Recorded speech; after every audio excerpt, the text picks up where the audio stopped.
سیدنا غوث اعظم رضی اللہ تعالیٰ عنہ کی بارگاہ میں عرض کیا، میں نے عرض کیا حضور میری مجبوری ہے، میرا عہد ہے، میری زبان ہے، وہ کام میں نے نہیں کرنا اور نہ میں اس کو توڑنا چاہتا ہوں، نہ میں توڑوں گا انشاءاللہ۔ مگر دوسری طرف مشکل یہ ہے کہ سادہ لو اور رفقا ہیں، ہر کوئی تعلیم یافتہ نہیں، ہر ایک کا شعور پختہ نہیں، وہ دین کی راہ پہ محنت کر کر کے ان کو لگاتے ہیں، چلاتے ہیں، تربیت دیتے ہیں، اللہ کے دین کے لیے نوکری کرتے ہیں، رات دن لگاتے ہیں، مال خرچ کرتے ہیں، جان خرچ کرتے ہیں، وقت خرچ کرتے ہیں، اللہ کے دین کی اقامت کے لیے، فروغ کے لیے، دعوت اسلام کے لیے مشن کو لے کے آگے بڑھتے ہیں۔ چلتے چلتے اچانک راستے میں کہیں اندر گھس جاتے ہیں اور جیسے بھیڑ بکریوں کا برا ریوڑ ان میں سے کھینچ کھینچ کے لے جاتے ہیں، لے جا کے ایک تفرقہ پیدا ہو جاتا ہے اور مشکلات پیدا ہوتی ہیں۔ تو میں نے ایک عرض بھیجی، درخواست بھیجی حضور سیدنا غوث اعظم رضی اللہ تعالیٰ عنہ کی بارگاہ میں، اور عرض کیا حضور جہاں اتنی شفقتیں فرمائی ہیں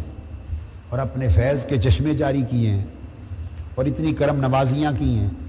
اتنی عنایتیں کی ہیں اور اپنے اس فیض میں سے حصہ عطا کیا ہے جو آقا علیہ الصلوۃ والسلام نے 7 مرتبہ زبان مبارک سے لعاب دہن سیدنا غوث اعظم کے منہ میں ڈال کر فیض یاب کیا تھا، جہاں وہ فیض تھا آقا علیہ السلام کا لعاب دہن کا، سرکار غوث اعظم کا، اس میں سے حصہ عطا کیا ہے منہاج القرآن کو۔ جہاں اتنے کرم کیے ہیں تو ایک کرم کر دیں، اور وہ یہ کہ مجھ سے وعدہ فرما دیں، مجھ سے، اور یہ شفقت کر دیں کہ جو منہاج القرآن کا رفیق ہو جائے، جو منہاج القرآن کا ممبر ہو جائے، جو منہاج القرآن کا سچے دل سے خادم ہو جائے اور عمر بھر اللہ کے دین کی، دین مصطفیٰ کی، حضور کی امت کی، حضور کے عشق اور محبت اور ادب کے مشن کی، دین اسلام کی اقامت کے مشن کی، اسلام کی دعوت کے فروغ کے مشن کی، اسلام کے حیا کے مشن کی، اس دین کے تجدید کے مشن کی، آقا کی امت کی اصلاح کے مشن کی، اس نوکری کی جو سچے دل سے خدمت کرنے لگ جائے اور استقامت کے ساتھ کرے اور رفیق ہو جائے، حضور اتنا کرم کر دیں۔ میں نے درخواست عرض کیا کہ آپ اس کو اپنا مرید بنا لیں، اپنی مریدی میں لے لیں، اپنی چادر میں لے لیں، اور مریدی لا تخف اللہ ربی اتانی رحمت ملت المنانی، میرے مرید اب کسی سے خوف کی ضرورت نہیں، تیرے شیخ عبد القادر کو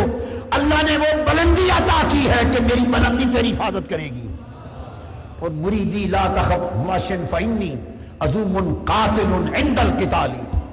جو تیری طرف میلی آنکھ دیکھے گا، اللہ نے مجھ سے وعدہ کیا ہے کہ تیرا شیخ تیری حفاظت کرے گا، تیرے دشمن کو قتل سے مراد باطنی طور پہ ہلاک کر دے گا۔ میں نے عرض کیا حضور ایسا کرم کر دے کہ یہ جو راہ چلتے چور ڈاکو گھس جاتے ہیں اور بھیڑ بکریاں سمجھ کے اچک کے لے جاتے ہیں اور ان کی وفاداریاں بدلتے ہیں اور اللہ کے دین کی خدمت سے دور ہو جاتے ہیں، رفتہ رفتہ ان کے ذہن میں بٹھا دیتے ہیں بھئی ہمارے پیر صاحب نے یہ کہہ دیا ادھر نہیں جانا، ان کا خطاب نہیں سننا، ان کے مشن میں کام نہیں کرنا۔ ابھی سعودی عرب میں گیا، ہر ملک میں یہ مشکل تھی، تو رفقا مجھے ملے، خمیس سے، مشید سے، ابھا سے، جگہ جگہ سے، میں کتنے ملکوں کا کس کس جگہ کا نام لوں جہاں یہ مشکلات رفقا، سادہ لو رفقا ہے، اور ان کو کہہ دیتے ہیں آپ مرتد ہو گئے، آپ نے ہاتھ میں ہاتھ نہیں دیا جہنم میں چلے گئے، مرتد ہو گئے۔ سادہ لو لوگ گھبرا جاتے ہیں سخت سخت دھمکی آمیز لفظ سن کر۔ اب ہر بندہ تو دوڑ کے نہیں آ سکتا میرے پاس کہ آ کے اپنی مشکل بیان کرے، تو بڑے لوگ اس پریشانی میں، گھبراہٹ میں رہ گئے۔ تو میں نے عرض کیا حضور اتنا کرم کر دیں کہ یہ جو پونجی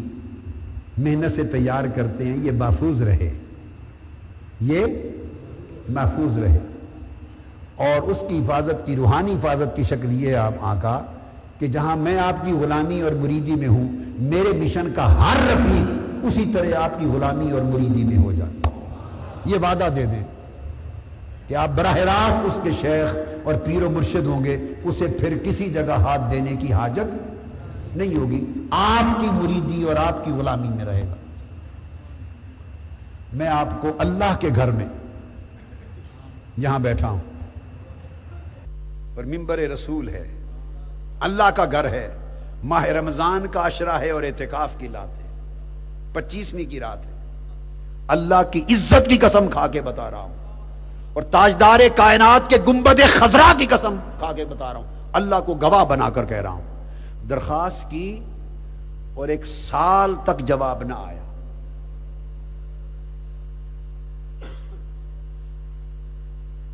11 مہینے 11.5 مہینے گزر گئے، بس میں انتظار میں رہا۔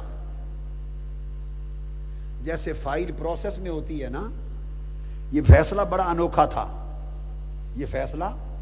بڑا انوکھا تھا، بڑا انوکھا فیصلہ تھا۔ تو اللہ کی شان، میں نے قسم کھائی اللہ کی عزت کی اور آقا علیہ السلام کی گنبد خضرا کی۔ سال مکمل ہوا، وہی رات آئی جس رات درخواست بھیجی تھی، اس رات وہ درخواست منظور ہو کے واپس آ گئی۔ ٹھیک 1 سال کے بعد اسی رات جواب آیا، جواب میں قبولیت ہو گئی۔ اس دن سے آج تک اور قیامت تک اس مشن کا جو سچے دل سے خادم ہے، جو اس کی رفاقت میں آ گیا، رکنیت میں آ گیا، اس مصطفی مشن کی سنگت میں، خدمت میں، نوکری میں آ گیا، اور اپنے تن من دھن اور صدق کے دل کے ساتھ جتنی اس کی بساط ہے مگر ایمانداری وفاداری کے ساتھ اس مشن سے لگ گیا، اور اس تعلیم پر دین، تقوی، ایمان، عمل صالح، اخلاق اور اس کی تعلیم و تربیت پر چل پڑا، اور مشن کے فروغ میں جتنا اس سے ہو سکا لگ پڑا۔ اس دن سے اللہ رب العزت کا فضل اور آقا علیہ السلام کے نالین پاک کا صدقہ، اب وہ مشن کا منہاج القرآن کا ہر رفیق براہ راست وہ کسی اور شیخ اور بزرگ کا مرید ہے تب بھی، پہلے سے اگر ہے تب بھی وہ قائم رہے اور قائم رہے گا، اور اگر نہیں بیعت کی تب بھی دونوں صورتوں میں منہاج القرآن کا ہر رفیق حضور غوث پاک کا مرید ہے۔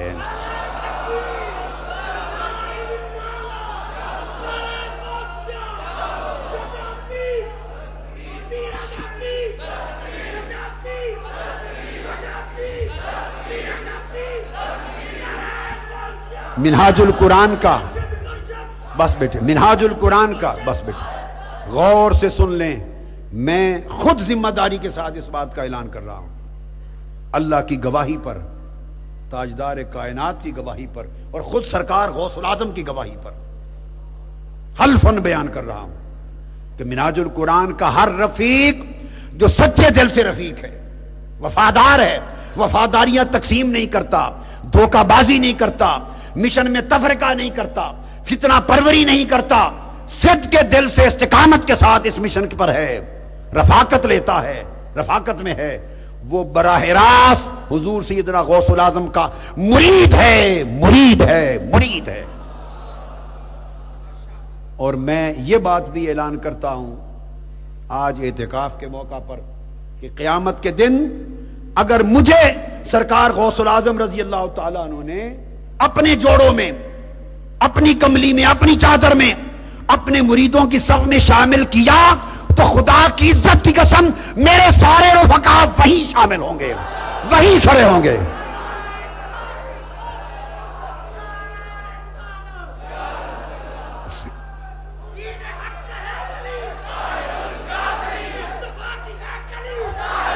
اب بولیے،